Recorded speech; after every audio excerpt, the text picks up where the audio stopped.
Many Catholics are not aware that the Church have two classes of traditions, especially the second class, ecclesiastic traditions. Here's what you might not have known about these traditions. According to the Catechism of the Catholic Church, tradition is to be distinguished from the various theological, disciplinary, liturgical, or devotional traditions born in the local churches over time. These are the particular forms adapted to different places and times in which the great tradition is expressed. In the light of tradition, these traditions can be retained, modified, or even abandoned under the guidance of the church magisterium.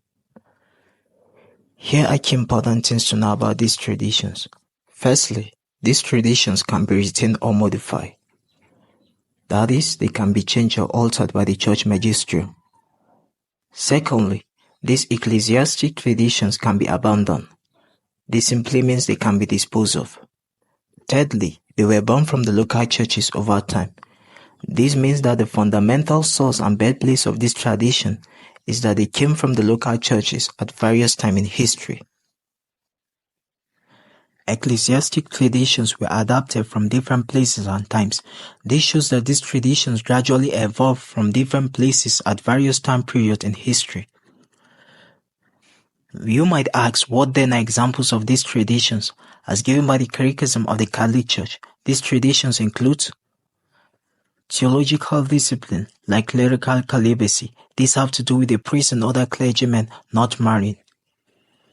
Also, various liturgies, like the Litany of the Saint, Masses of the Blessed Virgin Mary, and other liturgies which came over time. Ecclesiastic traditions also include devotional traditions, such as veneration of Mary, veneration of the saints. These devotions have to do with various practices like prayers, like praying the rosary, use of visual arts, Marian processions.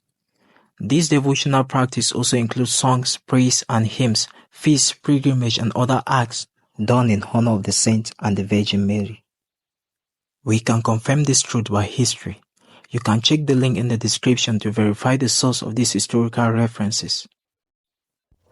Feast to the mothers was traced back to around the 4th century, including Marian feasts.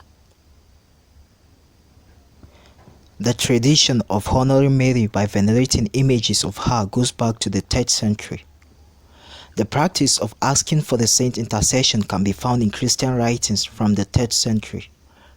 The litany, that is various prayers used in masses, services, or processions, finds its origin from Antioch around the 4th century. The Litany of the Saint originated from 590 and was used by Pope Gregory I. Concerning the Rosary, the word Jesus did not appear as part of the prayer until the 14th century. The last line, Holy Mary, Mother of God, pray for us sinners, was added after a famous sermon by Saint Bernardine of Siena in 1487. The recent modification was made in 2002 by Pope John Paul II. It's just as the Catechism of the Catholic Church says, these traditions, which include theological discipline, liturgies, or devotional traditions, were born from the local churches over time. They were adapted from different places and times, and these traditions can be retained, modified, or even abandoned under the guidance of the church magisterium. Here's one key truth to know when it comes to these traditions. There's a serious controversy concerning these traditions. Protestants and many other sects have accused the church of following wrong doctrines.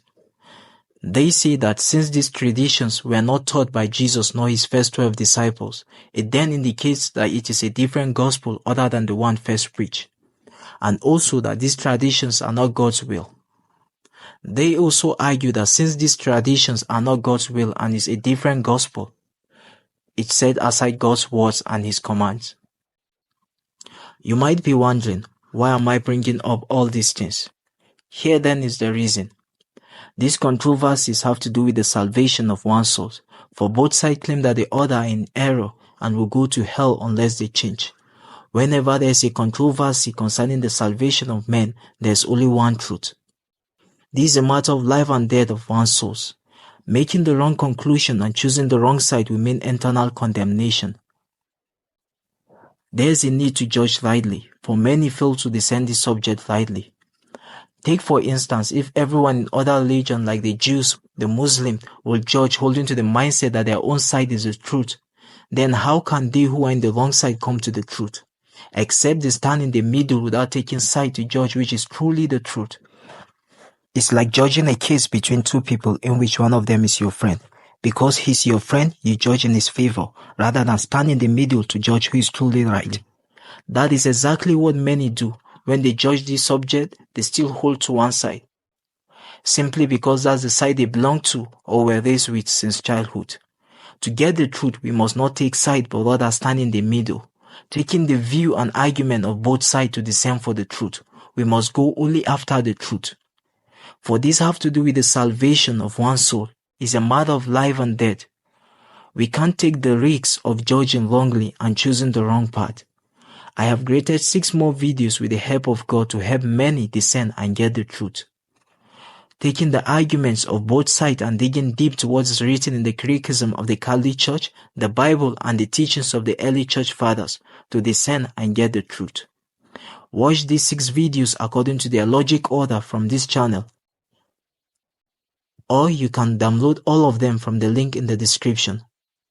If you prefer to read the PDF format of the book, you can also download it from the link in the description. Please